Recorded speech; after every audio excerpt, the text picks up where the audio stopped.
Hey, you playa? Have you ever been rejected by a girl for something so incredibly mundane and stupid? I'm talking about pettiness level 100, where maybe you sent her a text message saying, hey, but you used two Ys, and because of that, she stopped responding and just didn't want to talk to you at all. This is what's called the ick factor. It's when a girl identifies a behavior or something specific that you did that just totally turned her off. And if you want to know how to avoid triggering a girl's ick factor, I'm going to walk you through it. First off, the ick factor is not really something you can quantify because it's not at all rational. Different people will get that icky feeling inside for different things. In fact, let me read off a list to you of just a few of the things that cause the ick factor in different people. When they split the bill to the penny, when they hold up the remote high to change the TV channel, when they bite the fork while they're eating, when they hold a fish in a photo, when they Shazam a song from the back seat, when they wait for the shower to warm up. Really? When the waiter says they've run out of what they want, so they have to find something else on the menu, when they chase a ping pong ball, when they repeat a joke because they think nobody has heard it, when they run with a rucksack, when they walk angrily in flip-flops, when they own a pencil case. What's wrong with owning a pencil case? Where are you going to keep your pencils? When they chase a piece of paper in the wind, when they mix up there, and there, when they clap when the plane lands. And look, I don't clap when the plane lands. I have nothing against people who clap when the plane lands. I get it, but really? That's what's driving your ick factor? This whole list is just ridiculous. And that's just a few of them. If you go on TikTok and search the ick factor, you're gonna find tons of videos of girls pointing out tiny little things that guys do that totally make them feel icky. Now, as a guy, you might be thinking, man, I stand absolutely no chance here because anything I do is open for criticism and rejection. So how can I succeed? Well, Jo Nicole, who's a psychotherapist that specializes in relationships, pointed out that the ick is simply a projection of our own shame through criticism. We feel the need to criticize other people when we see them doing the most basic of human things because we're afraid that other people might observe us doing it, and that makes us scared. These little insignificant things that we observe about other people crush this idea of perfection that we've built of people in our minds. We think people are infallible. We think people don't do stupid and mundane and weird things, but the reality is they do. And sure, if you fall down the rabbit hole and watch enough of these videos, you are also going to be convinced that girls are uptight and stuck up and snooty and only want guys who are perfect. But do you need to be perfect in order to get her attention or to get her to like you? No.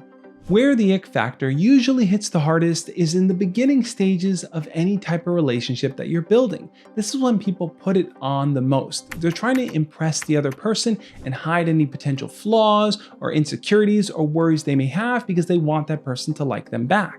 But most of the research around relationship dynamics tends to always show that the more time you spend with your partner, the less these little ick factors tend to play a role in your relationship. So you might be more accepting of weird and awkward behaviors the longer you've gotten to know them. A simple example is this. Let's say you're out on a first date with someone and you watch them pick their nose in front of you. Immediately they can trigger your ick factor. You see that, you're disgusted by it, you want nothing to do with them. But let's say you've been with someone for years and years now, or maybe you're married to them and you see them pick their nose. Now, you might be a little disgusted, but it's not going to be enough for you to want nothing to do with them. You might even just kind of shrug your shoulders and overlook it at the end of the day. That's why it's important to remember that a person's personal ick factor might just be driven by societal norms, personal experiences, or just complete and utter randomness. You can't quantify it to any degree.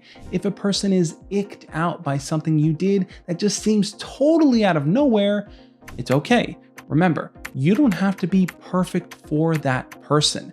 You just have to be your true and honest self with everyone that you meet. If that person is not going to accept you for something as small and arbitrary as, oh, he bent over and tied his shoes, then that's really not a person you want to date.